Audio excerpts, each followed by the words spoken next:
Olá! Não se esqueçam de inscrever no canal, ativar o sininho para receber as notificações, clique em gostei aqui embaixo. Vamos ao vídeo. Eu vou então passar a primeira pergunta do Dr. Miguel Zain e lhe dar a palavra. O senhor pode discorrer dentro do nosso tema, repetindo, o processo de contratação da assessoria jurídica em condomínios.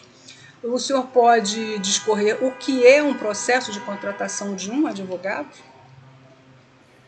Bom, a princípio eu gostaria imensamente de agradecer aí o convite da minha amiga, excelente colega aí do Rio de Janeiro, a doutora Vânia Baeta, para mais uma vez aqui dividir com ela esse ambiente virtual aqui para a gente falar do nosso direito condominial. Né?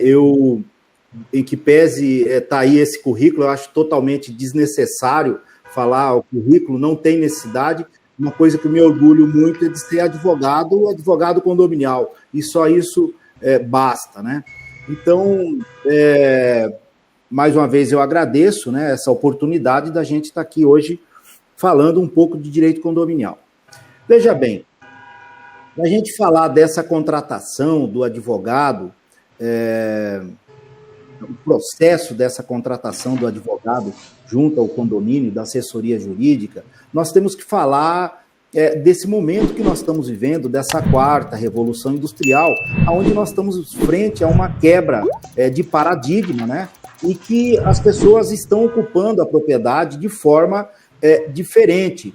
Os condomínios, hoje, eles são verdadeiras corporações, eles são grandes empregadores, eles movimentam muito na questão. O condomínio é um grande consumidor, por exemplo, ele consome muito produto, ele tem que fazer várias manutenções, né?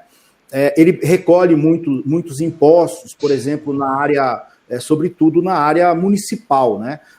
Para os municípios, eles são, dentro da cadeia, são importantíssimos, são grandes arrecadadores, né? Não só para o município, como para o Estado também. Por exemplo, no Estado, a questão de quando você for fazer uma renovação do AVCB, você precisa recolher o imposto para o Estado. Ou na própria relação de trabalho que tem, mesmo seja na contratação direta ou na contratação de forma terceirizada, você recolhe os impostos federais, né?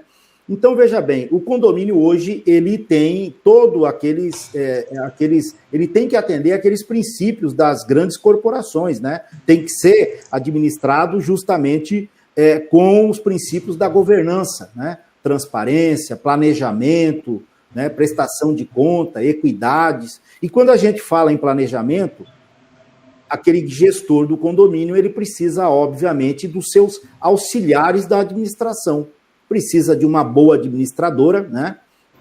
Uma administradora que tenha um administrador, não uma administradora que só tenha um contador, que tenha um administrador que faça o plano de gestão daquele condomínio, como, por exemplo, ele vai precisar também de uma boa assessoria jurídica, né? E aí é que entra o processo de contratação de uma assessoria jurídica. A contratação de uma assessoria jurídica, o síndico, primeiro, ele tem que ir no mercado, ver os especialistas realmente na área condominial, na área imobiliária condominial, né? Saber quem é aquele escritório de advogado, saber da experiência daquele advogado, da atuação daquele advogado, obviamente, combinar certinho a questão dos honorários, né? A questão contratual, e aí ele vai fazer a contratação desse auxiliar à administração. Esse processo, a meu ver, o síndico, dentro do limite dele de contratação, ele pode fazer,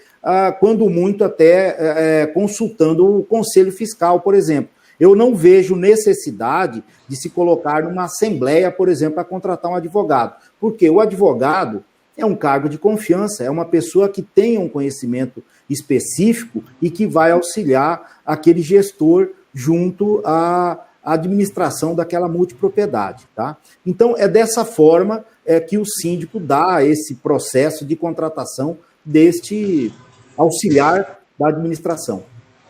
Perfeito, doutor Miguel Zain, muito obrigada pelas suas considerações iniciais nessa primeira pergunta.